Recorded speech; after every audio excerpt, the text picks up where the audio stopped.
दोस्तों नमस्कार। ये जो थंबनेल आप देख रहे हैं ये मेरा बनाया हुआ नहीं है, रवीश जी सर का थंबनेल है। इस प्रोग्राम को देखते हुए मेरे मन में जो विचार उत्पन्न हुए, इसी वजह से मैंने ये थंबनेल प्रयोग किया है।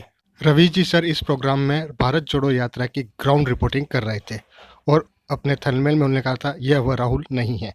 और इस प्रोग्राम को देखते हुए मुझे साथ में यह भी लगा कि रवीश कुमार जी भी वह रवीश कुमार जी नहीं है। मेरे मन में यह सवाल उत्पन्न हुआ था, क्या मैं इन्हें जानता हूँ? अगर मैं हाँ में जवाब देता हूँ तो मैं अपनी सोच को संक्षिप्त करता हूँ, क्योंकि इन दोनों ने एक मुश्किल दौर गुजरने के बाद अपनी नई पहचान बनाना शुरू की है। दोस्तों इन दोनों के परिचय की जरूरत नहीं है, एक राजनीतिक क्षेत्र से एक मीडिया के क्षेत्र से है और दोनों ही अपने अपने क्षेत्र में ऊंचाइयों पर खड़े थे, परंतु आज की तारीख में हाशिए पर ढकेल दिए गए हैं। दोस्तों आज का ये दौर है वर्तमान समय, जिसे मैं डेकोरेट दुनिया कहता हूँ। और इस डेकोरेट दुनिया में डेकोरेट इंडिया के ये नटखट शरारती बच्चे हैं जो झूठ का पर्दाफाश करते हैं, सत्य को उजागर करते हैं। इन नटखट बच्चों की शरारतों की वजह से डेकोरेट पर्सन, अलंकृत सजावटी बनावटी दिखावटी आदमी परेशान होते हैं, उनके अहम को ठेस लगती है, आहत होते हैं। डेकोरेट पर्सन का मतलब कोई विशेष व्यक्ति नहीं है। यहाँ पर डेकोरेट इंडिया में हर तीसरा आदमी अपने आप को डेकोरेट कर रहा है, डेकोरेट पर्सन बन रहा है। और जब भी सत्य उजागर होता है डेकोरेट पर्सन आहत हो जाता है। दोस्तों मैं आपको डेकोरेट इंडिया का एक सत्य का रहस्योद्घाटन करता हूँ और यह तय मान लीजिए मेरा भी नाम इन नटखट बच्चों की सूची में जोड़ दिया जाएगा। दोस्तों रहस्य गठन करने से पूर्व मैं आपको अपने सम्मानित प्रधानमंत्री की एक बात बताता हूँ। वह अपने भाषणों में कहते हैं आत्मनिर्भर भारत। आत्मनिर्भर भारत की अर्थव्यवस्था बड़ी तेजी से आगे बढ़ रही है और दुनिया की 5वीं सबसे बड़ी अर्थव्यवस्था है। और लगभग 100 साल के अंतराल में, अर्थात आज़ादी के 100वें साल में हमारे भारत की अर्थव्यवस्था इतनी तीव्र गति से बढ़ेगी कि हम विकसित देशों की सूची में शामिल हो जाएंगे। दोस्तों जिस सत्य का मैं रहस्योद्घाटन करने जा रहा हूँ उसका साहस भी मुझे इन दोनों को देख के ही प्राप्त हुआ है। यह सत्य एक अनोखा सत्य है। आप सभी ने हमारे सम्मानित प्रधानमंत्री के मुख से कई बार सुना होगा अमृतकाल। दोस्तों अमृतकाल शुरू होने से पूर्व ही कुछ विशेष वर्ग के व्यक्तियों में अमृतत्व प्राप्त होना शुरू हो गया था। डेकोरेट इंडिया की यही तो एक खास बात है, अमृतत्व प्राप्त होने की शुरुआत होते ही इसे अमृतकाल घोषित किया जा गया। और जिस विशेष वर्ग को अमृतत्व प्राप्त होना शुरू हुआ था उस विशेष वर्ग को सामान्यतः निम्न वर्ग समझा जाता है। निम्न वर्ग अर्थात वह वर्ग जिसकी आय बहुत कम होती है और अमृतत्व प्राप्त होने के बाद उन्हें भोजन की आवश्यकता भी कम हो गई है। अमृतत्व प्राप्त व्यक्ति को भोजन की बहुत न्यून आवश्यकता होती है। इस न्यूनता को तय किया गया 5 किलो राशन से।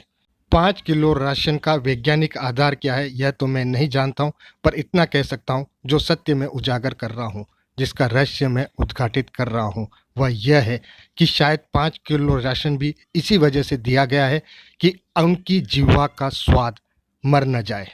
चूँकि अमृतत्व प्राप्त व्यक्ति को तो भोजन की आवश्यकता होती ही नहीं है, शायद 5 किलो अनाज इसलिए दिया जा रहा है कि उनके मुख का स्वाद, भोजन की महक कहीं वह भूल न जाए और बीच बीच में यदा कदा इस स्वाद को जिंदा रखने के लिए भोजन ग्रहण करते रहें। अब मैं आपको डेकोरेट इंडिया का एक और रहस्य बताता हूँ, आत्मनिर्भर भारत।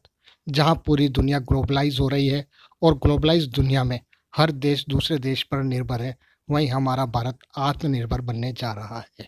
ग्लोबलाइज दुनिया में इतनी आवश्यकताएं बढ़ गई है जिस वजह से हर देश दूसरे देश पर निर्भर होता है। किसी देश के पास पेट्रोल है तो खाद्यान्न नहीं है, जिसके पास खाद्यान्न है उसके पास औद्योगिक स्रोत नहीं है, और जिसके पास औद्योगिक स्रोत और टेक्नोलॉजी है उसके पास रिसोर्स नहीं है। अर्थात हर देश दूसरे देश पर निर्भर है। हर देश के पास किसी न किसी एक विशेष वस्तु का आधिक्य उत्पादन है, परंतु बाजार नहीं है। और जहां बाजार है वहां उत्पादन इकाइयां धीरे धीरे कम होती जा रही है, बंद हो रही है। बढ़ते हुए ग्लोबलाइजेशन और अंतर्राष्ट्रीय व्यापार के जरिए आपस में देश एक दूसरे की पूरक बन रहे हैं। अंतर्राष्ट्रीय बाजार की बढ़ती हुई मांगों को देखते हुए सिर्फ वही राष्ट्र आत्मनिर्भर कहला सकता है जो अपने सीमित संसाधनों के माध्यम से अपनी सीमित आवश्यकताओं को नियंत्रित करते हुए उसकी आपूर्ति करने में सक्षम हो, समर्थमान हो।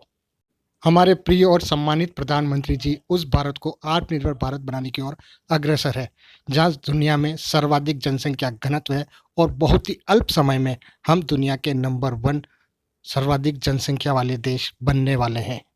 अल्प समय में ही नंबर 1 जनसंख्या बनने वाला देश जिसके असीमित आवश्यकता है, उस देश में आत्मनिर्भर भारत बनाया जाना, उसकी प्राथमिकता तय करना, ज्ञात संसाधनों के अतिरिक्त अन्य संसाधन अज्ञात संसाधनों की खोज करना, मानव पूंजी श्रम का उपयोग करना। डेकोरेट इंडिया इसी ओर अग्रसर है।